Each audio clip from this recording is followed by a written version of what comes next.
Vamos a ver qué están haciendo las empresas en la era digital mirando la minería. Precisamente, la conferencia que viene a continuación es del ingeniero Piero Saravia, que es Transformación Digital en Minería, Aciertos y Aprendizajes. Recibamos con aplausos a Piero Saravia.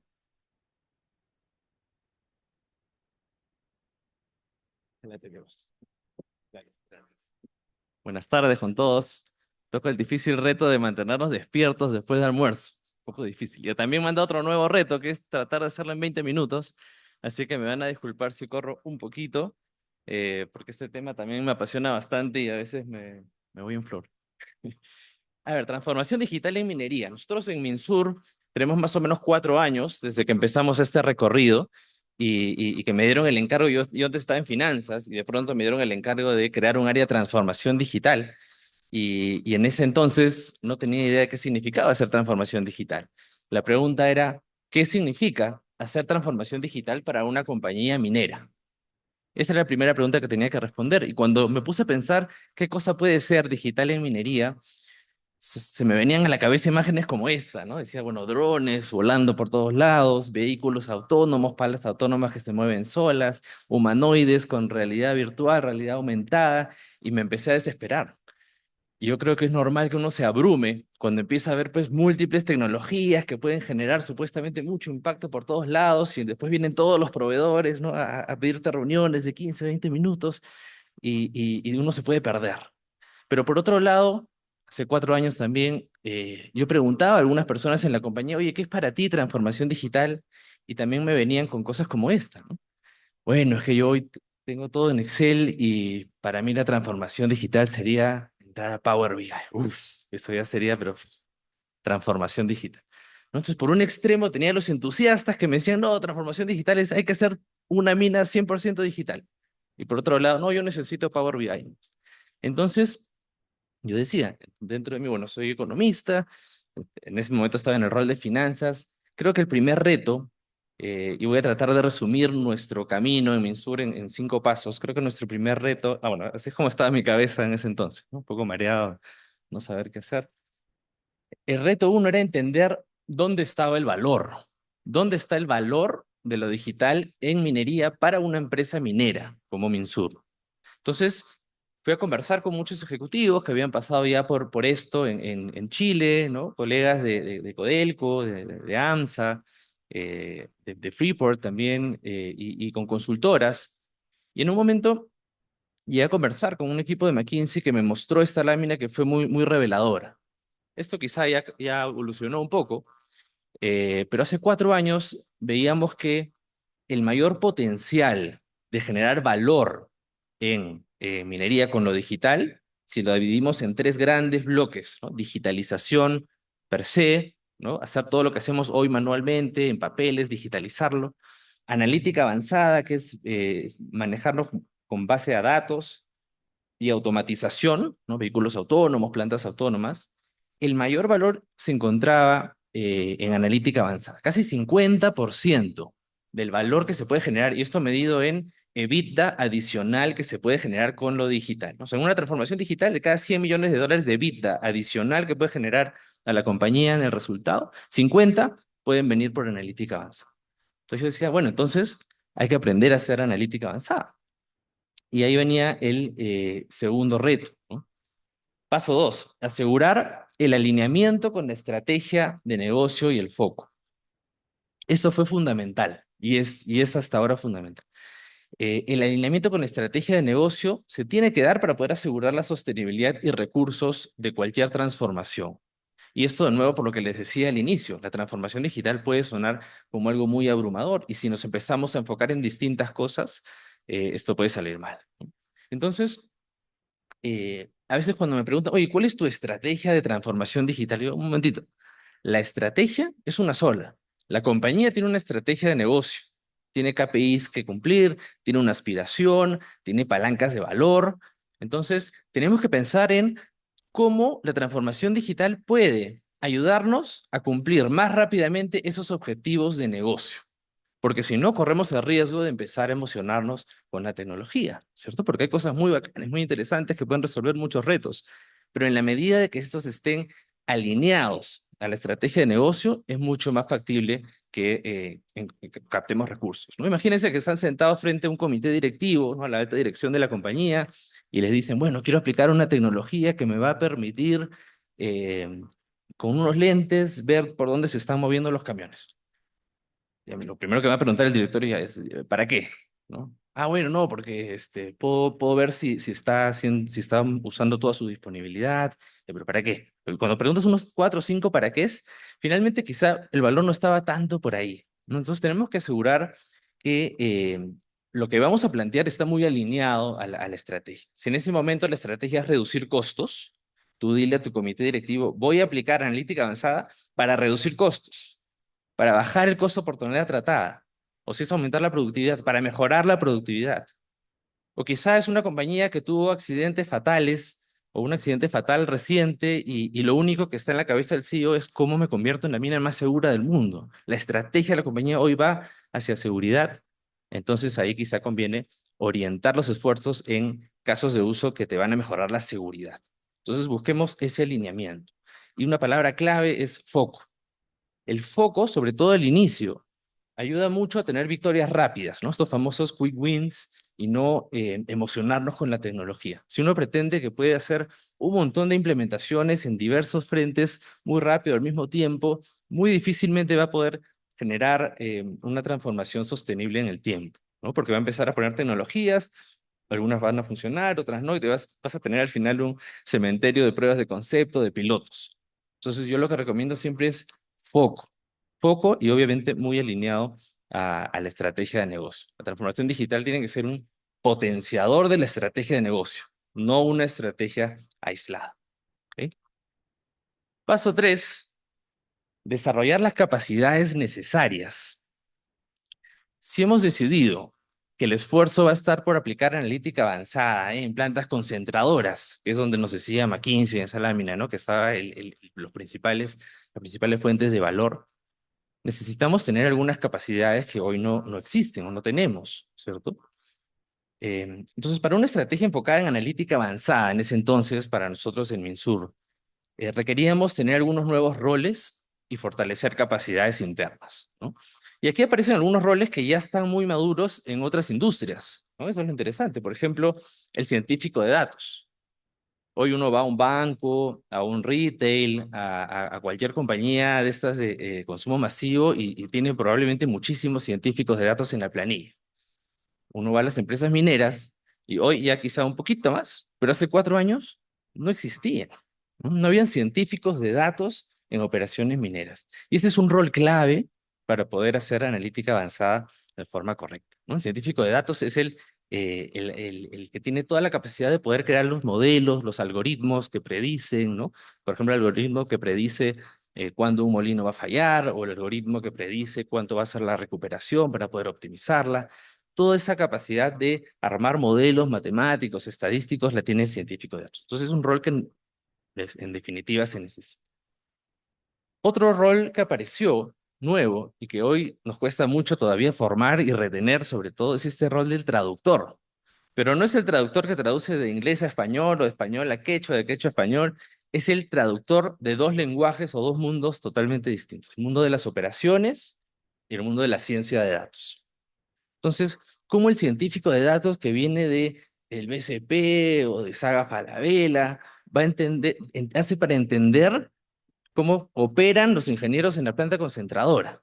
Entonces, son dos mundos que chocan y que tienen que converger y empezar a trabajar juntos. Entonces, ahí es donde nace la necesidad de este traductor, ¿no? Que yo creo, esto es opinión personal, es un rol que va a ser transitorio.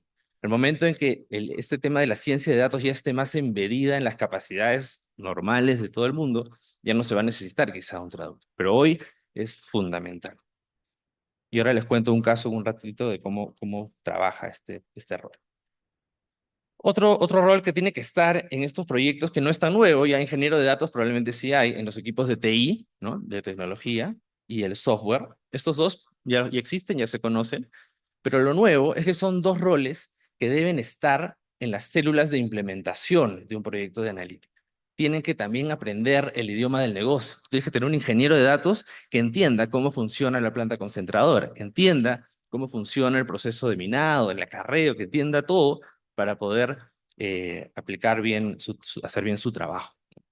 Y acá yo decía, hay que traer algunos roles nuevos, pero también hay que desarrollar capacidades internas.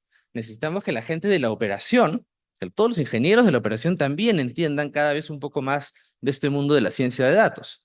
Así es que por eso creamos este programa que se llama Data Citizen, que es un programa de 4 meses que busca justamente formar a la gente de las operaciones, jefes de guardia, ingenieros, supervisores, en 4 módulos, ¿no? En manejo de bases de datos, uso de Power BI para la parte descriptiva, digamos, pero también introducción a Machine Learning y también ahora le hemos puesto el nuevo módulo de IA generativa, ¿no?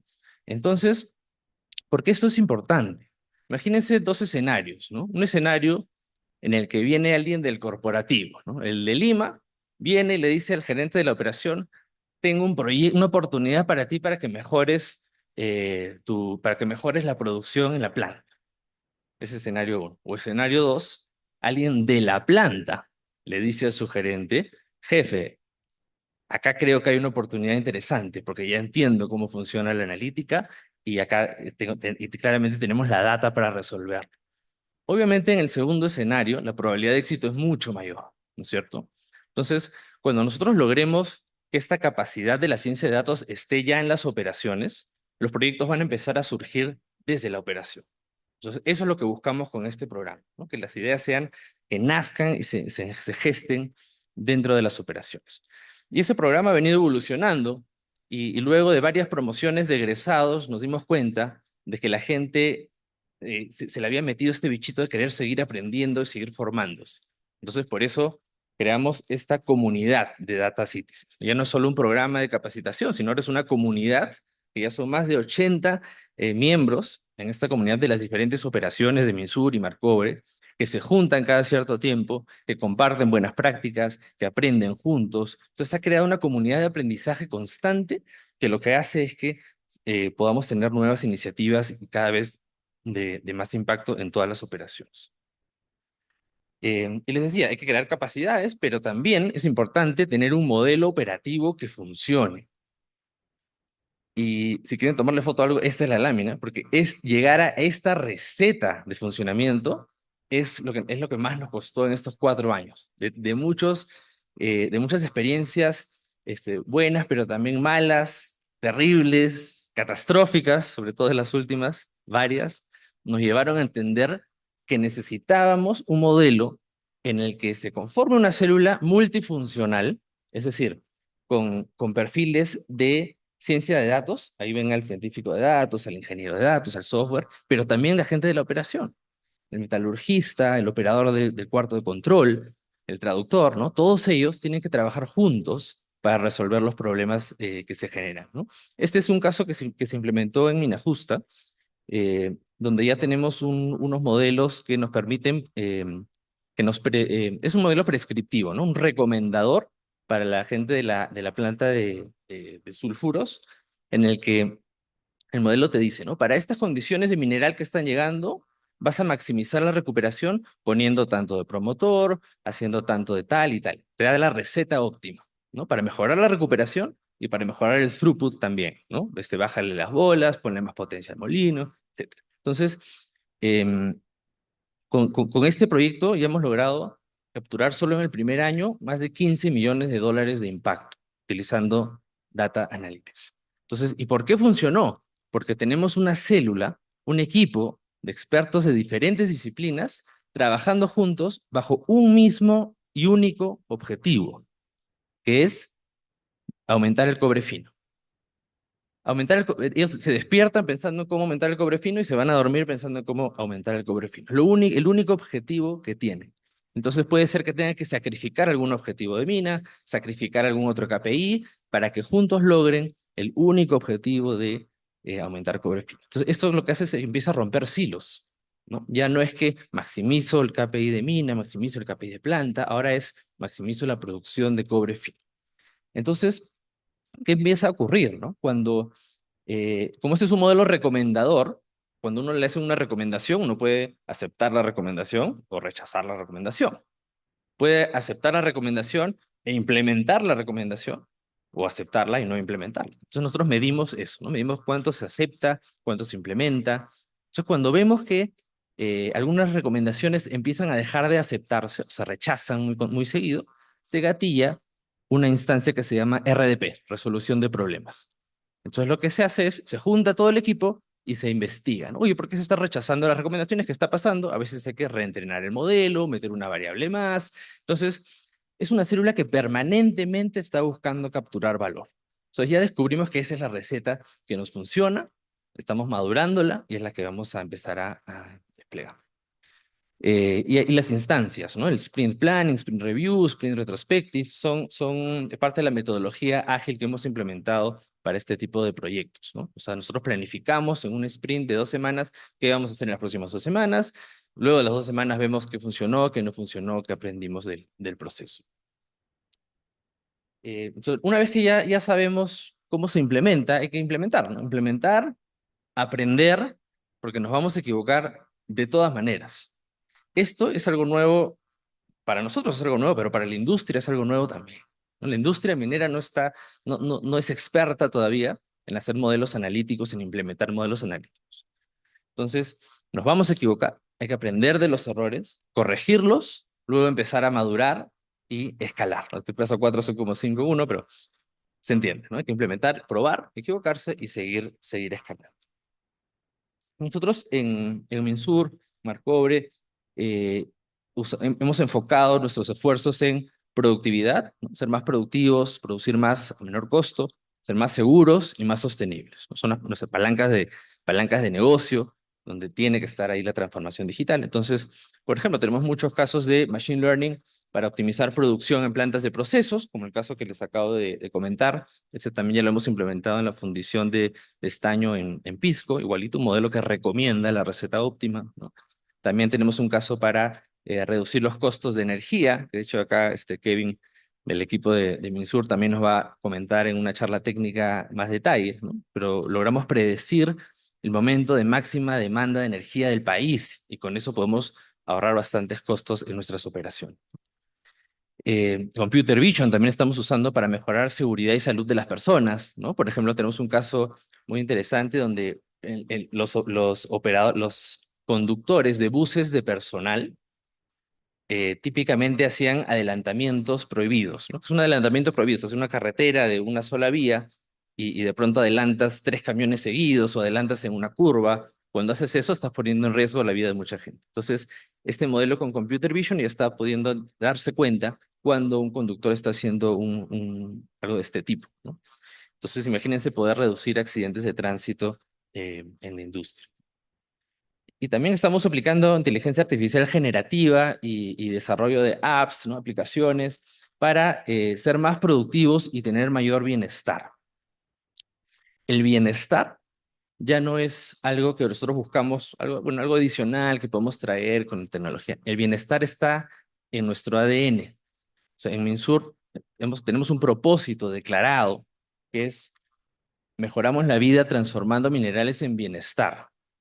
Entonces, si el bienestar está en nuestro propósito, está en nuestra estrategia corporativa, está en nuestro ADN, buscar bienestar de la gente con proyectos de IA generativa tiene todo el sentido del mundo, ¿no? Entonces, no nos ha sido difícil vender a un comité ejecutivo la necesidad de invertir en proyectos de este tipo, ¿no? IA generativa todavía se ve muy poco en minería. Nosotros ya tenemos 19 pruebas de concepto andando, utilizando IA generativa en las diferentes áreas, ¿no? Desde recursos humanos hasta mantenimiento, y todos muy interesantes.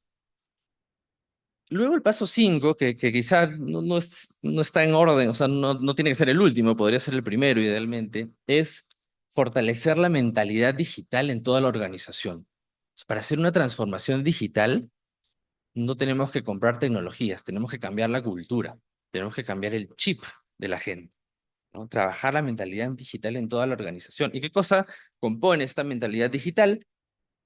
Bueno, primero, atreverse a innovar con tolerancia al error.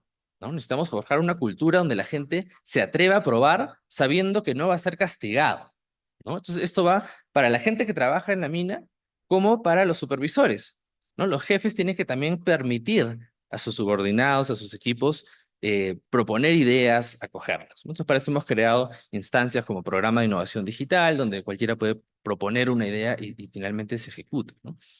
Experimentar en modo MVP, ¿no? Modo de producto mínimo viable. ¿Qué significa esto? Cuando pensemos en implementar una nueva tecnología, en hacer un proyecto de transformacional, no pensemos en gigante desde el inicio, ¿no? Probemos en chiquito primero. Hagamos una prueba de concepto pequeña, que nos cueste muy poco, que ojalá nos equivoquemos para aprender al inicio, porque una vez que logramos entender cuál es la mejor forma de resolver ese problema, ya podemos invertir más recursos en escalar. Entonces, este concepto de experimentación en modo MVP tenemos que practicarlo y formarlo en toda la organización. Trabajo colaborativo, ¿no? Tenemos que empezar a dejar de trabajar en silos. Entonces, cuando se hace un proyecto, nosotros lo que buscamos es traer la perspectiva de las diferentes áreas, ¿no? Sale un proyecto que se le ocurre a planta, bueno, invita a alguien de mina para que lo escuches, para que entienda sus necesidades, lo que le molesta de ti, de lo que le pides, ¿no? Invita a alguien de mantenimiento, invita a alguien de recursos humanos, invita a alguien de diferentes áreas porque todas pueden aportar algo. Entonces, buscar la forma de romper silos de forma adrede. Curiosidad por aprender es otro elemento fundamental. No podemos pretender que haya una cultura de innovación si es que no despertamos esa curiosidad por aprender. Entonces, en el momento que veamos que nuestros equipos buscan llevar cursos, buscan formarse, hay que ayudarlos, ¿no? Hay que ayudarlos a abrir programas como el que les conté, Data Citizen, que estamos trabajando muy, muy fuertemente, ¿no? No matemos nunca esa curiosidad por aprender. Y tomar decisiones basadas en data, ¿no? Acá en industrias siempre hemos trabajado basándonos en nuestra experiencia, ¿no? Mi experiencia me dice que tengo que ponerle tanto de promotor, tanto de tal insumo, ¿no? Mi experiencia me dice, ya, pero con toda la data que tenemos, esa experiencia se puede potenciar de una forma extraordinaria, ¿no? Porque imagínense, un ingeniero que tiene 30 años trabajando en la planta puede acordarse de lo que hizo en algún momento, seguramente, pero la data te va a recordar todo lo que hiciste bien en tus últimos 30 años que estuviste ahí. Entonces, empezar a acostumbrarse a tomar decisiones basadas en datos es importante. Em, entonces, ya para cerrar, mensajes clave. Hay mucho valor por capturar en transformación digital, ¿cierto? En la minería. Hay que entender dónde está ese valor y sobre todo priorizar. Y esta es la palabra clave, ¿no? Foco, asegurando el alineamiento absoluto con la estrategia de negocio. El segundo es que es imprescindible desarrollar capacidades digitales que hoy son aún escasas en el mercado. Y acá veo muchos jóvenes, varios estudiantes, ese mensaje para ustedes. Ahora que van a entrar o que están empezando a trabajar en compañías mineras, aquí es donde se les presenta una oportunidad extraordinaria. Ustedes ya vienen con esa mentalidad mucho más digital, ¿no? La mayoría de chicos que hoy están entrando a nuestras compañías a trabajar han nacido del 2000 para adelante, ¿no? 24 años, 22, 23 años. Entonces ya nacieron en medio del auge de esta era digital y pueden contribuir muchísimo a que este desarrollo de habilidades digitales avance mucho más rápido en nuestras compañías. Y lo tercero es equivocarnos y aprender es parte del proceso. Entonces debemos adaptar nuestra cultura a esta nueva realidad. Y esto es muy difícil en la minería, ¿no? Porque en la minería el error cuesta, ¿no? Nadie quiere mostrar un KPI en semáforo rojo, ¿no? Cuesta. Entonces tenemos que, eh, a través de la cultura, lograr que esto ya no nos cueste tanto. Porque finalmente, y este es el gran mensaje que quisiera que por favor todos se lleven de aquí, la transformación digital es más cultural que tecnológica. Hace poco en un curso que tuve de transformación digital en Suiza, esto es otra industria, pero hablaban de que en una transformación digital el 5% es tecnología, el 95% es cultura, personas, gestión del cambio. No sirve de nada tener una billetera enorme y comprar todas las tecnologías si la gente no las empieza a usar y crea valor a partir de eso. ¿Cierto? Entonces, la transformación digital es mucho más cultural que tecnológica. Muchas gracias a todos por estar aquí y por venir, sobre todo después del almuerzo, que seguro están cansados. Ahí les dejo mis datos para que me agreguen a LinkedIn y sigamos en contacto. sigamos conversando. Gracias.